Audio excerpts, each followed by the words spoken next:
Wait, the microphone. Could you say your name and your organization?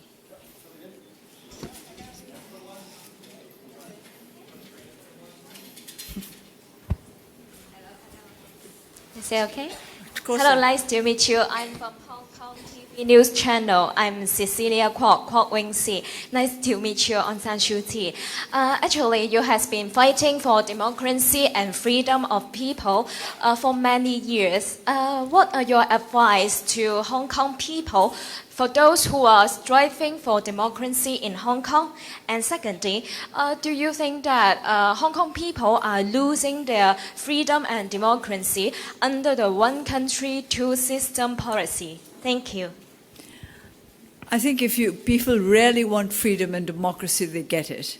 I've always believed that people always get what they really want. Though, mind you, when they find it, it might not be quite what they expected. But we have to believe in what we are doing if we are to succeed. So the first requirement is that the people of Hong Kong should know what they really want and believe in it. If they believe in it, they'll get it. It's very simple. But of course, that means a lot of hard work.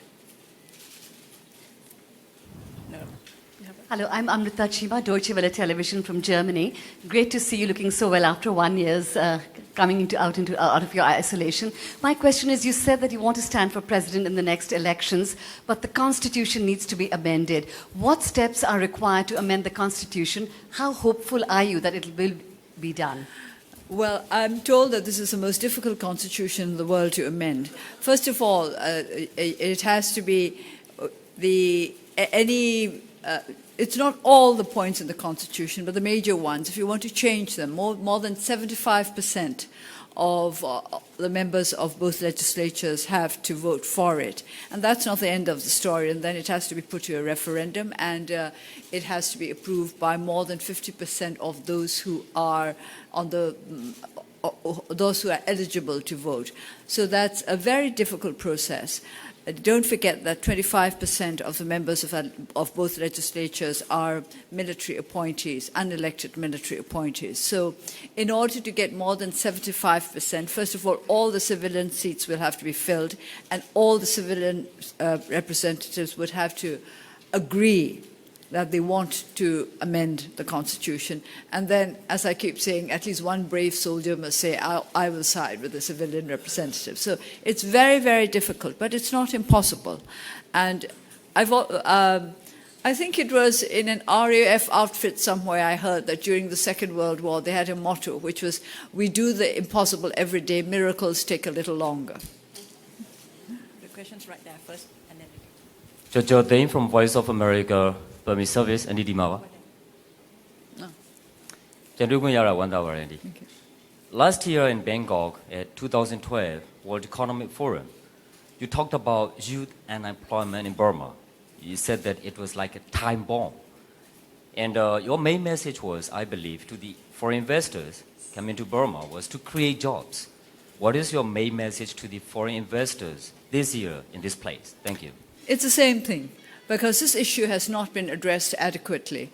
Everywhere where I go in this country, there are 6 requirements that people keep repeating to me. It's amazing how it's the same everywhere. I get the same message everywhere. When I go to the villages, whether it's in the south of Burma or north, south, east, west, I always try to ask them. I try to speak to as many of the people in the towns and villages as possible, and I ask them what they need most. And always the answer is, first of all, jobs. They want work. They don't want handouts. They want the dignity of being able to work for their own living, to earn their own living. Number 1 is jobs. Number 2, water. Number 3, roads. Number 4, electricity. Number 5, education. Number 6, health. This is repeated everywhere. And so jobs are a priority, and especially jobs for our youth. In my constituency, 75% of our graduates are unemployed. And I have been told by independent surveyors that this is very much the national average for youth unemployment. About 70% of our youth are unemployed. And as I keep saying, it's not joblessness that is so worrying as much as hopelessness. When they get to a point when they lose hope in the future, then these young, unemployed people will be a social problem for us. Yes. Daw Martin Sung from CNBC over here. The question is, just in front of you, the question is related, and that is, right now there seems to be almost like a gold rush. A lot of foreign companies want to come in, win contracts, win tenders, do business, do trade, etc., which is good in a way. Myanmar needs the money. But what parts of this frenzy worry you? Actually, there isn't that much investment coming in. I think it's more investigations than investment. People are coming here to investigate the possibility of investing here. But yes, it is a frenzy, and a frenzy is never attractive. I keep saying cautious optimism, and something that I'm a wet blanket because I talk about cautious optimism. But I think that's just practical. And I think those who come here and look, there are always the same problems. First of all, they worry about rule of law, and that's one of my main concerns. Because, not just because I'm the chair of the Rule of Law and Tranquility Committee, because I believe that without rule of law, we can't get anywhere. We can't get economic development either, because that's what the serious businesses are looking for, rule of law.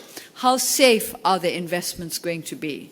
That's one thing. And the other is infrastructure, which goes back to what our villagers tell us, roads, electricity.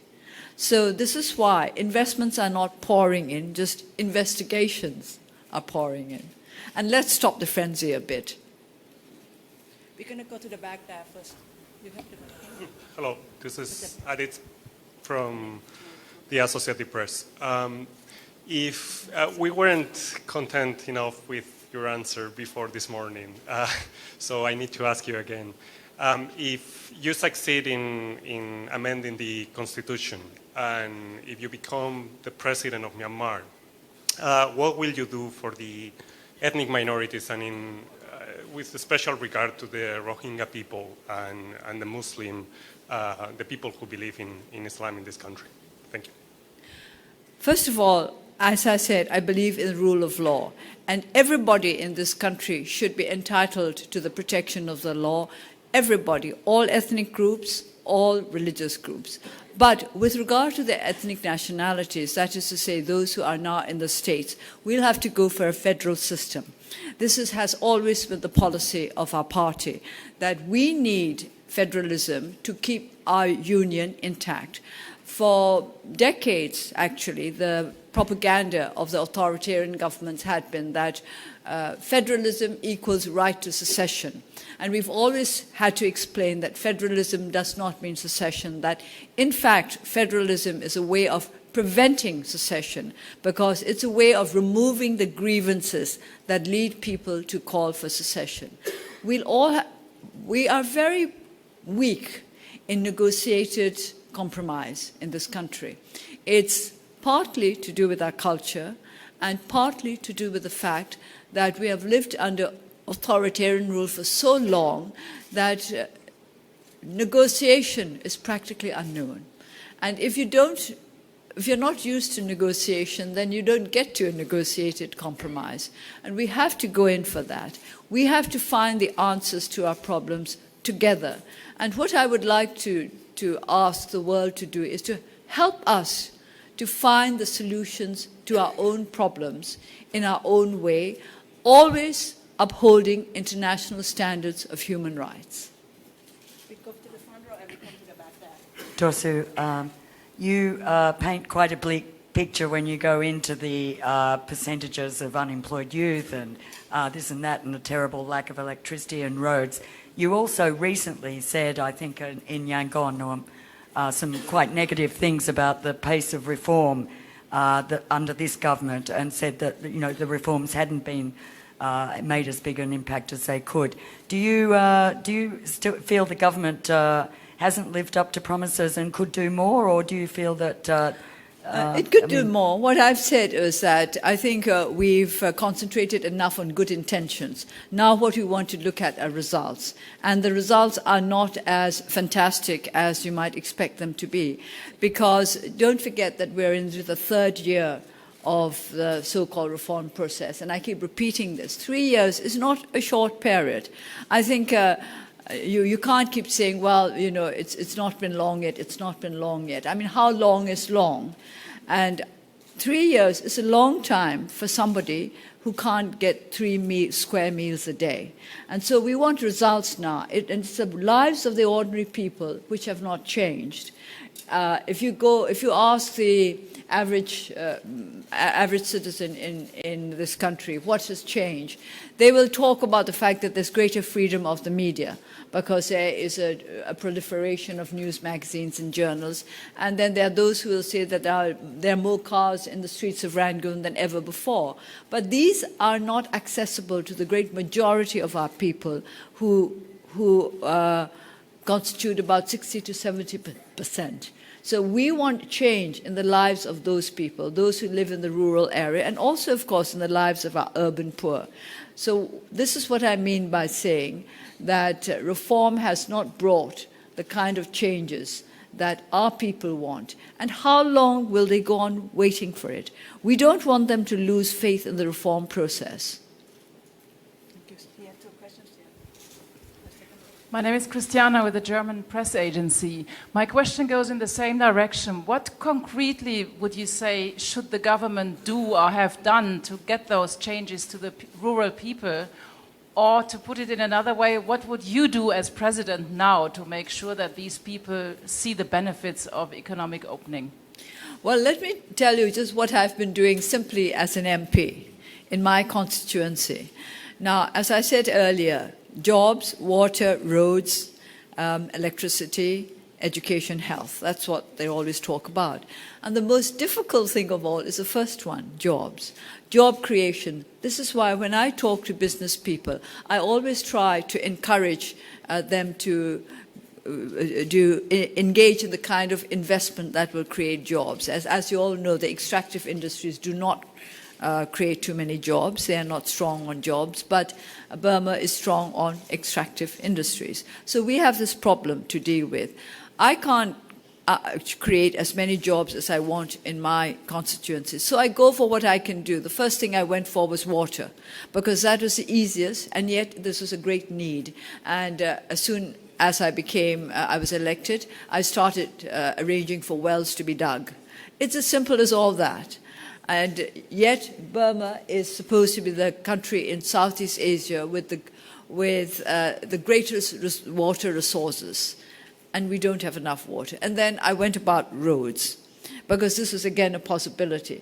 So what I would like the government to do is, first of all, to target the greatest needs of our people, our country, and then see what can be done first, and then go about it.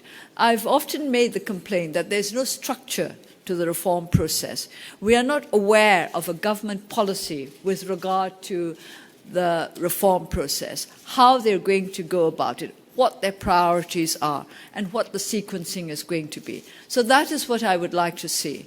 Priorities, sequencing, targeting the most urgent needs of the country. Question from the Straits Times of Singapore.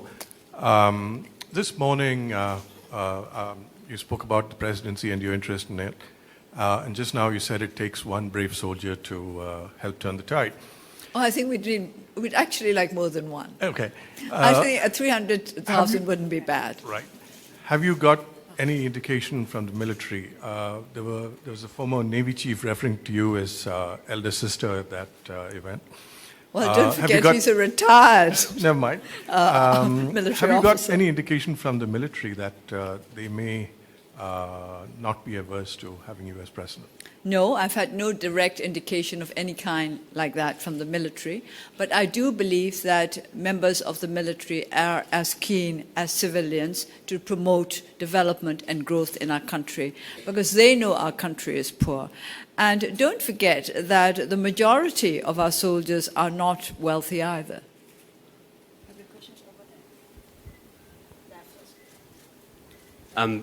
Just to go back to your points about... Oh, sorry. My name is Simon Rockneen. I file for the Irrawaddy and a couple of others. To go back to your point about job creation and similar needs. What legislation is being planned and is being debated in Parliament these days with that regard?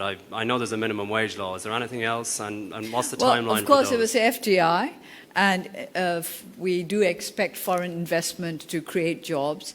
And they're now working on a law to promote the interests of farmers and peasants. And this is to create a rural work. And I suppose you do know already about the minimum wage law. We are trying to investigate the possibilities of what we can do as a legislature.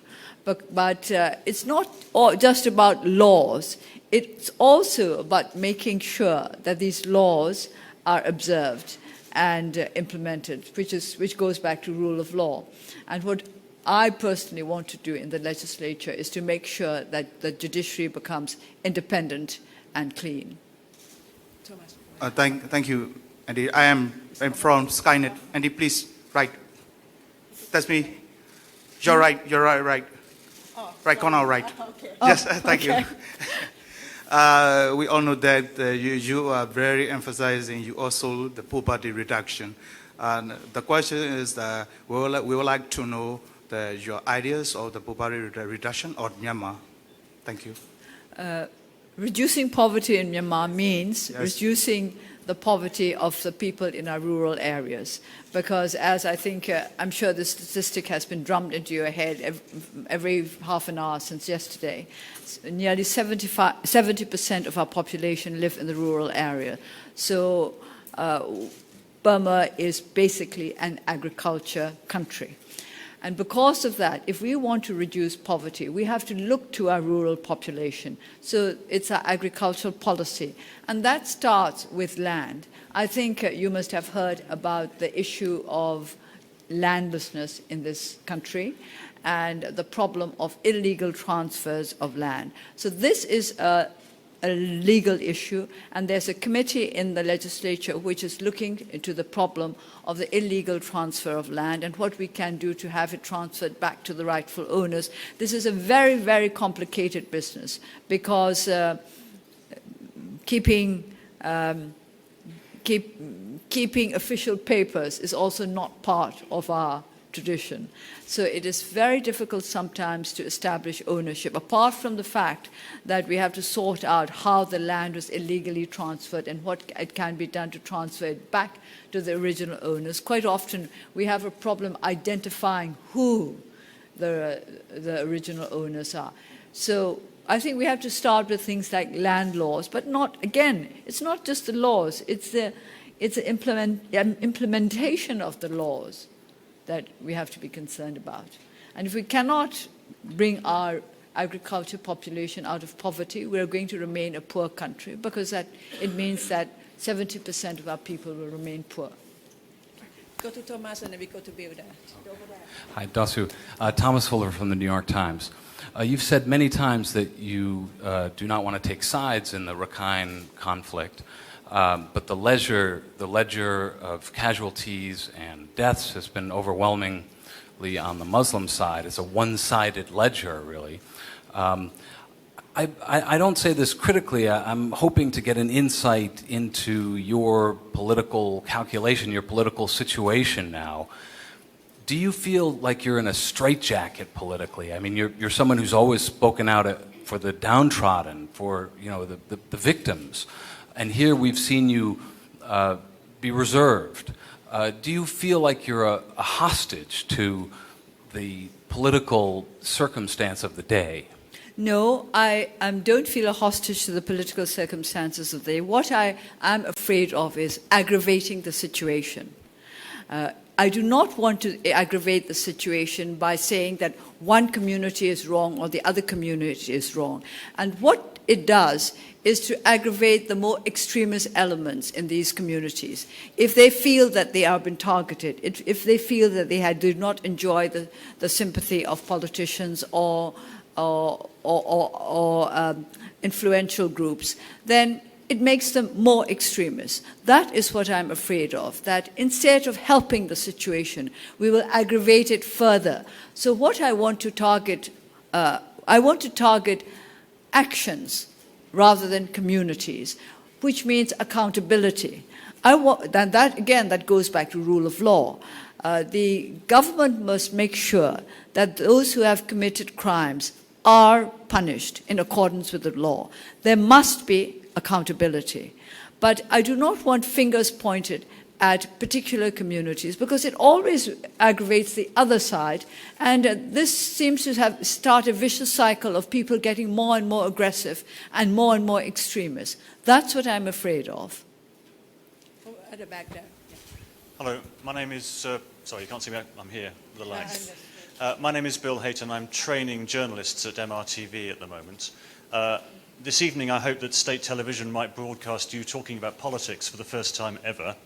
But at the moment they're going to take a soundbite of you speaking in English with a Burmese voiceover.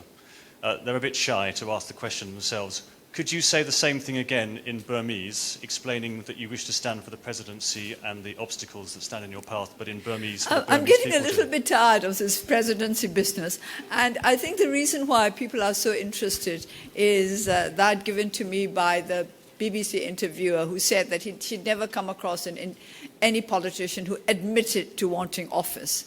And that whenever she asked him, do you want to become the president or the prime minister, the answer usually was something like, as well, if the people really want me to, and so on and so on. So I said to her, and do you believe them when they say this? And she said, no, I don't believe them. So I said, I might as well be honest and say, yes, I do aspire to the presidency, as I should, as a leader of a political party that is going to take part in the electoral process. The whole thing? All right. ကျမတို့ဒီကိစ္စအကြောင်းခဏခဏမေးပါတယ်သမရဖြစ်ချင်လားပေါ့နော်ဒါဘယ်ကစတာလဲဆိုတော့ BBC အမေးဖြေတစ်ခုမှာ BBC သတင်းတောက်တယောက်ကကျမကိုမေးတယ်သမရဖြစ်ချင်လားဆိုတော့ကျမဖြစ်ချင်တယ်လို့သမရဖြစ်မှာပဲကျမတို့လှုပ်ချင်တဲ့ကိစ္စတွေကိုလုပ်နိုင်မှာကျမဟာနိုင်ငံရေးပါတီတစ်ခုရဲ့ခေါင်းဆောင်အနေနဲ့ဆိုလို့ရှိရင်ကျမတို့ပါတီကနေပြီးတော့ဒီရွေးကောက်ပွဲကနေတဆင့်နိုင်အောင်လုပ်မယ်အဲ့လိုနိုင်နေဆိုလို့ရှိရင်ခေါင်းဆောင်ဟာဒီတိုင်းကခေါင်းဆောင်လည်းဖြစ်ဖို့ကြိုးစားတယ်ဆိုတာဒါသဘာဝကျတယ်ဆိုတော့သူကကျမကိုပြောတယ်သူမေးမှုမှမြန်းမှုတဲ့နိုင်ငံရေးသမားတွေထဲမှာဘယ်သူမှသမရဖြစ်ချင်တယ်ဝင်ကြီးချုပ်ဖြစ်ချင်တယ်လို့ဝင်မခံဘူးတဲ့သူတို့ကဘယ်လိုပြောလို့ရှိလဲဆိုပြည်သူလူထုကလိုလားလို့ရှိရင်တော့ကျမတို့ပါတီကအတင်းတိုက်တွန်းရင်တော့စသဖြင့်အဲ့တော့ကျမပြောတယ်သူတို့အဲ့လိုပြောလို့ရှိရင်ယုံသားဆိုမယုံပါဘူးတဲ့အဲ့တော့ကျမလည်းပြောတယ်မယုံသည့်တိုင်အောင်ဘာဖြစ်လို့ကျမကနေပြီးဝိလေကြောင်ပါနဲ့ပြောနေမလဲကျမတို့ဟာနိုင်ငံရေးပါတီဖြစ်တယ်နိုင်ငံရေးပါတီတစ်ခုအနေနဲ့ရွေးကောက်ပွဲကနေတဆင့်ပြည်သူလူထုရဲ့ထောက်ခံမှုနဲ့အစိုးရအာဏာရဖို့ကြိုးစားတယ်ဆိုတာဒါသဘာဝကျတယ်အဲ့ဒီနိုင်ငံရေးပါတီရဲ့ခေါင်းဆောင်အဖြစ်နဲ့ဒီနိုင်ငံခေါင်းဆောင်အစိုးရခေါင်းဆောင်လုပ်ဖို့ဟာအစဉ်သင့်ရှိတယ်လို့ပြောတာလေသဘာဝကျလို့ကျမပြောတာပါဆိုပြီးတော့ဒီတိုင်းပဲကျမရှင်းပြပါတယ် Thank you Right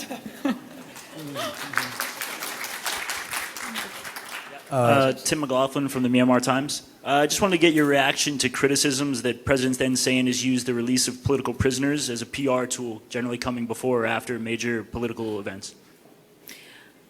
Well, I think if coincidences happen too often, people no longer believe in them. So I think that they'll have to change this a bit and just release all the political prisoners instead of releasing them before or after important visitors have been to this country. Martin Sung against CNBC. If we could get back to the 70% of your people who live outside the cities in the rural areas where poverty is the worst. You talked about creating jobs as one way of alleviating poverty. I'm wondering how you feel about whether you think land reform is necessary or important in the sense that, well, it worked very well for Yes. China. Not that I'm against factories and creating jobs there, but, when you look at the resources Myanmar has, arable land, water, etc., it seems fairly straightforward that this would be an area that the government should concentrate on. Is land reform a start? Yeah, well, I've been talking about land reform. I was talking about it just now when I said that one of our big problems is landlessness, land ownership. Yes, this is necessary in our country because too many of our farmers have plots of land which are far too small. And on top of that, too many of them are beginning to lose their land now, some through debt and some through illegal transfer or takeover of land. So these are legal matters that have to be looked into. And as I said earlier, laws are not enough. We have to have free, independent judiciaries which will make sure that these laws are observed. My name is Tanhai from the GG Press. I'd like to I'd like to ask about the Rakhine conflicts, where some people are saying that this conflict is staged by some people inside the government who wants to turn back this current reform process, and hardliners are doing this because some people said that the problem started from a news report from the state media about a rape case, which they published. And this conflict started. This conflict started because of a report in the state newspaper of a rape case. They published the religion and ethnicity in the rape case, which is not normal in the news media. So some people speculate that it is staged by some people inside the government, and I'd like to ask your opinion about that. Yes, I've heard these speculations, there are many of them, but as a believer in rule of law and justice, I would deem that everybody is innocent until proven guilty beyond a shadow of a doubt, and speculations are not enough to use as accusations.